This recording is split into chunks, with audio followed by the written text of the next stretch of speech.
Coca-Cola is one of those products that feels like it has always existed. It's everywhere, it's instantly recognizable, and somehow a simple brown soda became one of the most famous brands on earth. But the beginning of Coca-Cola was much smaller, much stranger, and honestly a lot more old-school pharmacy than most people realize. It didn't start as a global empire. It started with one man, one syrup, and a time when people were willing to drink almost anything if you told them it might help their nerves. The story begins in Atlanta in 1886 with a pharmacist named John S. Pemberton. He created a syrup that was first served at Jacob's Pharmacy on May 8th of that year. At the soda fountain, the syrup was mixed with carbonated water and sold as a refreshing drink. In its first year, Coca-Cola averaged only about 9 drinks a day, which is kind of amazing to think about now. Today it's a global giant, but back then it was basically a new drink trying to get noticed in one city. And here's where the story gets even more interesting.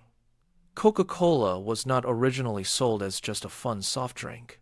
Pemberton promoted it as a kind of tonic, something that could help with common ailments. According to Britannica, the early formula drew on coca leaf and cola nut, which is also where the name came from.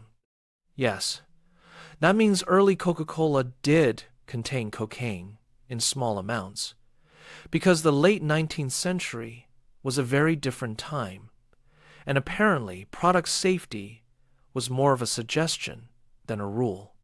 The cocaine was removed from the formula around 1903, but that unusual origin became one of the most famous details in the drink's history. The name itself came from Pemberton's bookkeeper, Frank Robinson. He thought Coca-Cola would look good in advertising, and he wrote it out in the flowing Spencerian script that became the company's iconic logo. That might sound like a small detail, but it mattered a lot. Plenty of people can invent a drink. Building a name people remember is a different skill entirely. Even in the early days, Coca-Cola was starting to understand that branding was not decoration. It was part of the product. The next big figure in the story was Asa Candler, another Atlanta businessman and pharmacist. He began acquiring control of the formula and business rights in 1888, and by 1892, he had incorporated the Coca-Cola Company as a Georgia corporation. Candler was huge for Coca-Cola because he wasn't just selling a drink, he was building a machine around it.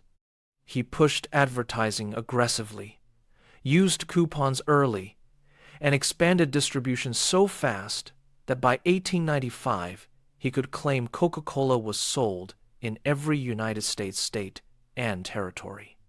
That growth changed Coke from a local curiosity into a national product. So the first chapter of Coca-Cola is really the story of a weird little pharmacy drink finding its identity. It began as a medicinal-style tonic, got its memorable name and logo early, and then found the one thing every lasting brand needs: somebody obsessed with making sure people saw it everywhere. By the end of this opening phase, Coca-Cola was no longer just syrup at a soda fountain. It was becoming a brand with ambition, and soon it would take an even bigger step that changed everything. It would leave the fountain and go into the bottle. At the end of the 19th century, Coca-Cola had become popular in soda fountains across the United States. People would walk into a pharmacy, sit at the counter, and order a glass mixed fresh with carbonated water. It was refreshing, inexpensive, and slowly becoming part of everyday American life. But there was one big limitation. If you wanted Coca-Cola, you had to be physically sitting at a soda fountain.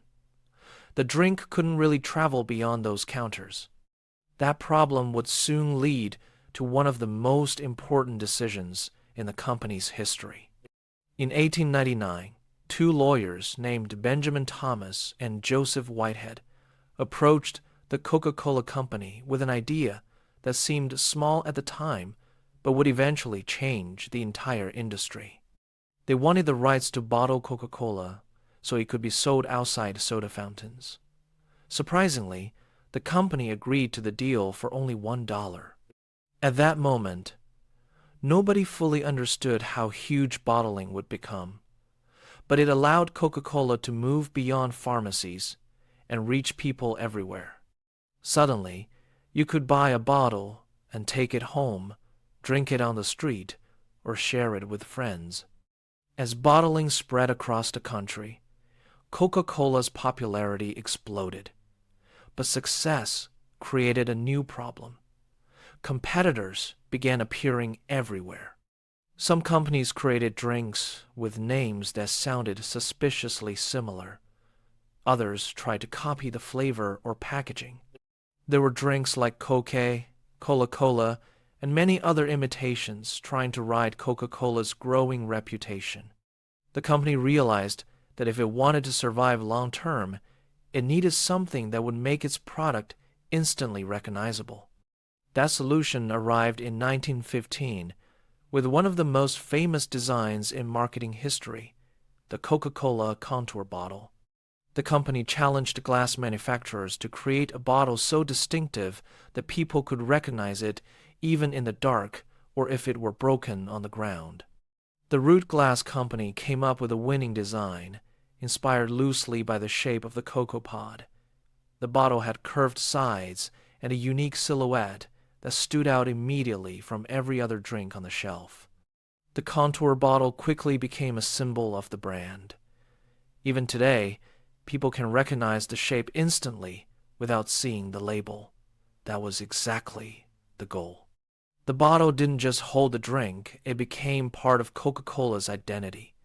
Over time, the company protected the design legally and promoted it heavily in advertisements.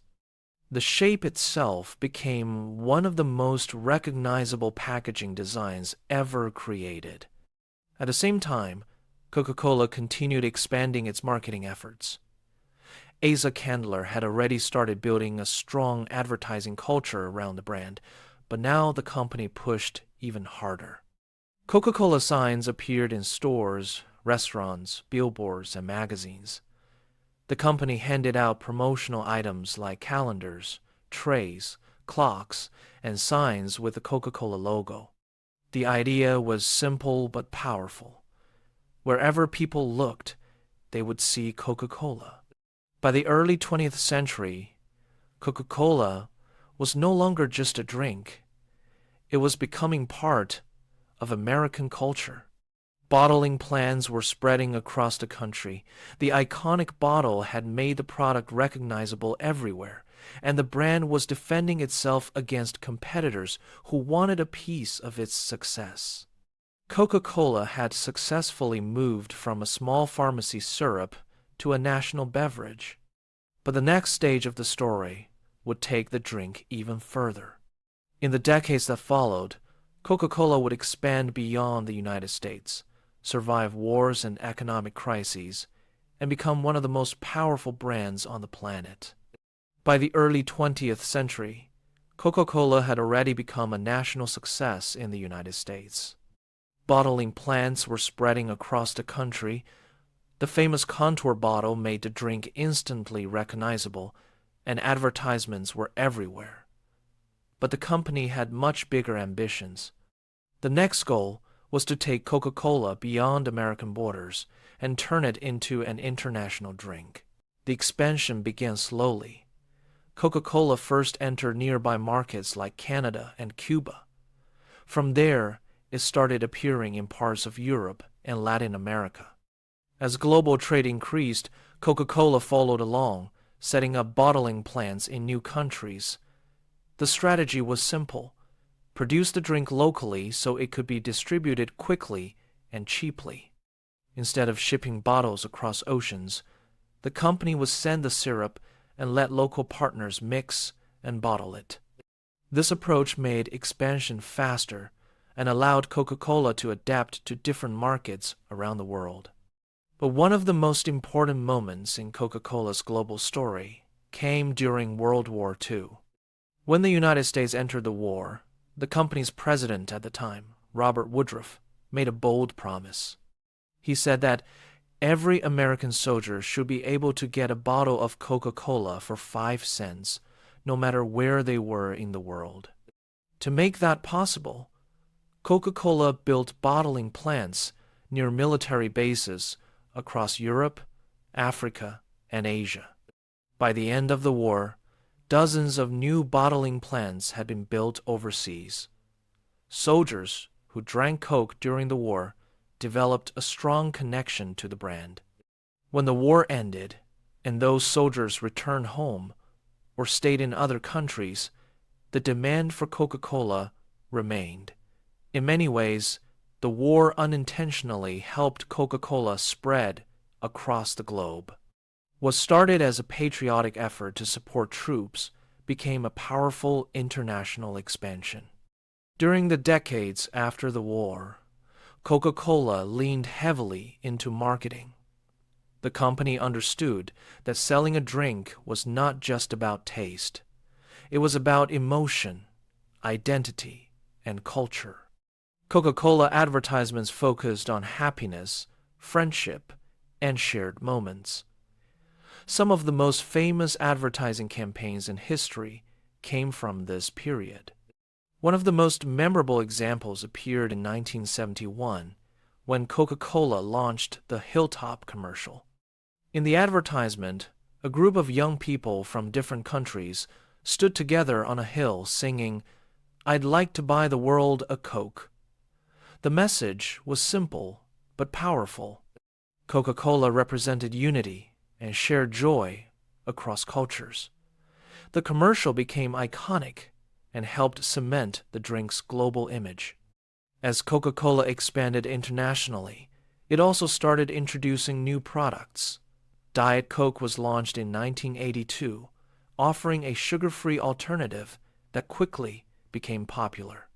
Other variations followed in different countries, with flavors and packaging tailored to local tastes. The company was no longer just selling one drink. It was building an entire family of beverages. By the late 20th century, Coca-Cola had become one of the most recognized brands on Earth. Its red logo could be seen on billboards, vending machines, sports arenas, restaurants, and grocery stores almost everywhere. What started as a small pharmacy drink in Atlanta had transformed into a global symbol of modern consumer culture. But even a giant like Coca-Cola would face challenges ahead: competition, changing consumer habits, and moments when the company's decisions did not go as planned. And one of those moments would become one of the most famous marketing mistakes in history. By the late 20th century, Coca-Cola had become one of the most recognizable brands in the world. The red logo was everywhere. Restaurants, vending machines, stadiums, grocery stores. Coke had become a symbol of modern life. But even companies that powerful sometimes make mistakes. And in 1985, Coca-Cola made one of the most famous marketing mistakes in business history. For decades, Coca-Cola had been competing closely with its biggest rival, Pepsi. This rivalry became known as the Cola Wars. Pepsi launched aggressive advertising campaigns, including the famous Pepsi Challenge, where people tasted both drinks without seeing the labels and chose their favorite. In many of those taste tests, people picked Pepsi, which worried Coca-Cola executives. So Coca-Cola decided to do something bold. The company created a new formula for its drink, slightly sweeter and designed to compete more directly with Pepsi. Then, in 1985, Coca-Cola announced that it was replacing the original formula with this new version. The drink was called New Coke. At first, the company expected excitement, but instead, something surprising happened. People were furious. Customers had grown deeply attached to the original Coca-Cola. For many Americans, it was not just a drink, it was part of their identity and memories. Removing the original formula felt like losing a piece of tradition. Phone lines at the company were flooded with complaints. Protest groups formed. Some people even began hoarding old bottles of Coca-Cola. The backlash was so strong that just 79 days later, the company reversed its decision. The original formula returned under the name Coca-Cola Classic. What looked like a disaster actually became a powerful lesson. The public reaction proved just how emotionally connected people were to the brand. In an unexpected way, the new Coke episode made Coca-Cola even stronger. Meanwhile, the cola wars with Pepsi continued through the 1980s and 1990s. Both companies spent huge amounts on advertising, celebrity endorsements, and sponsorships. Pop stars, athletes, and movie icons appeared in commercials. Coca-Cola sponsored major sporting events like the Olympic Games and the FIFA World Cup, tying its brand to moments of celebration and excitement. Over time, Coca-Cola expanded far beyond its original soda. The company began producing a wide variety of drinks, including bottled water, juices, teas, sports drinks, and energy beverages. Today, Coca-Cola owns or distributes hundreds of beverage brands across the world. Despite all these new products, the original Coca-Cola drink remains the heart of the company. Billions of servings are consumed every day around the world. In fact, Coca-Cola products are sold in more than 200 countries, making it one of the most widely distributed beverages in history. What makes Coca-Cola's story so fascinating is how simple it began. A pharmacist experimenting with syrup in a small Atlanta pharmacy could never have imagined what his invention would become. From soda fountains to glass bottles, from wartime factories to global advertising campaigns, Coca-Cola grew alongside modern culture itself. Today, the brand represents more than just a drink. It represents nostalgia, marketing genius, and the power of a simple idea executed extremely well. And that is the remarkable journey of Coca-Cola. From a small medicinal tonic in 1886 to one of the most famous products on the planet. All right. If you made it through this shadowing session today, that already says something about your discipline. This repetition and consistency combination might look boring on paper, but it is one of the most powerful ways to build fluent, natural English. Keep showing up like this, and your brain will slowly adapt. Trust the process. If this helped even a little, consider liking the video or subscribing. It lets me know these sessions are actually making a difference. We will catch up again soon. Take care till then.